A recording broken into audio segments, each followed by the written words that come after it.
America ने सैकड़ों देशों पर बेवजह हमला किया और सैकड़ों देशों में सरकार गिराई, यहाँ तक कि अपनी खुफिया एजेंसी CIA के जरिए दूसरे देशों में कई मासूम लोगों को मरवा दिया। लेकिन आज यही अमेरिका भारत पर आरोप लगा रहा है। अमेरिका ने कहा है कि एक भारतीय नागरिक ने खालिस्तानी आतंकवादी गुरपतवंत सिंह पन्नू को मारने की साजिश रची थी। अभी तक इसके कोई सबूत नहीं है। अमेरिका यह मुद्दा भारत के साथ डिप्लोमेटिक स्तर पर उठा सकता था, लेकिन अमेरिका ने पूरी दुनिया के सामने भारत को बदनाम करने की कोशिश की।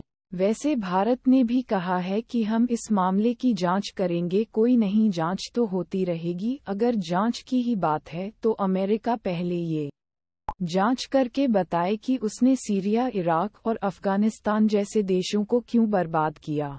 बहरहाल अमेरिका ने भारत का नाम खराब करने की कोशिश की, लेकिन भारत ने भी एक बड़ा कूटनीतिक दांव खेल दिया है। भारत ने अमेरिका को उसी के जाल में फंसा दिया है। अमेरिका ने जैसे ही खालिस्तानी पन्नू का मुद्दा उठाया तो भारत ने भी उन खालिस्तानियों की लिस्ट तैयार कर ली जो अमेरिका में बैठकर भारत विरोधी गतिविधियां करते हैं। अब अमेरिका की सरकार से पूछा जाएगा कि यह खालिस्तानी आतंकी उनके देश में आराम से कैसे घूम रहे हैं। बताया जा रहा है कि भारत की नेशनल इन्वेस्टिगेशन एजेंसी NIA ने कम से कम 30 ऐसे खालिस्तानियों की पहचान पूरी कर ली है जिन्होंने अमेरिका के ही सैन फ्रांसिस्को में भारतीय उच्चायोग में तोड़फोड़ की थी, भारतीय उच्चायोग पर हमला किया था। आपको याद होगा कि अमेरिका के सैन फ्रांसिस्को में भारतीय उच्चायोग पर जुलाई के महीने में हमला हुआ था। किसी भी देश के उच्चायोग पर हमले का मतलब है उस देश के ऊपर हमला करना। खालिस्तानियों ने सैन फ्रांसिस्को में न सिर्फ भारतीय उच्चायोग पर हमला किया बल्कि भारत के डिप्लोमेट्स को भी धमकी दी,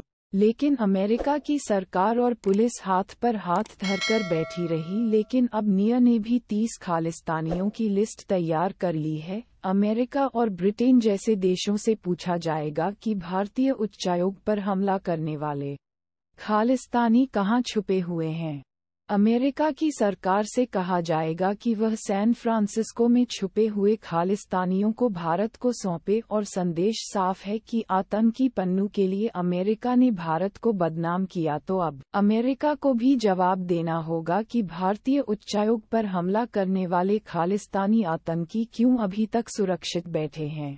अमेरिका की सरकार और अमेरिका की पुलिस क्यों उन खालिस्तानियों को गिरफ्तार नहीं कर रही है। भारत सरकार कई बार अमेरिका और कनाडा जैसे देशों को बोल चुकी है कि खालिस्तानी आतंकवादी उनके देश में बैठकर भारत के खिलाफ षड्यंत्र रच रहे हैं, हिंदुओं पर हमले कर रहे हैं, मंदिरों को तोड़ रहे हैं। लेकिन खालिस्तानियों पर एक्शन की बात तो छोड़िए, अमेरिका और कनाडा जैसे देश तो उनको प्रोत्साहन दे रहे हैं, भारत को ही दबाने के लिए उनका इस्तेमाल कर रहे हैं। अब अमेरिका और कनाडा जैसे देशों को पहले जांच करके ये बताना होगा कि उन्होंने खालिस्तानी आतंकियों को क्यों पाला, उसी के बाद भारत भी अपनी जांच कर ही लेगा।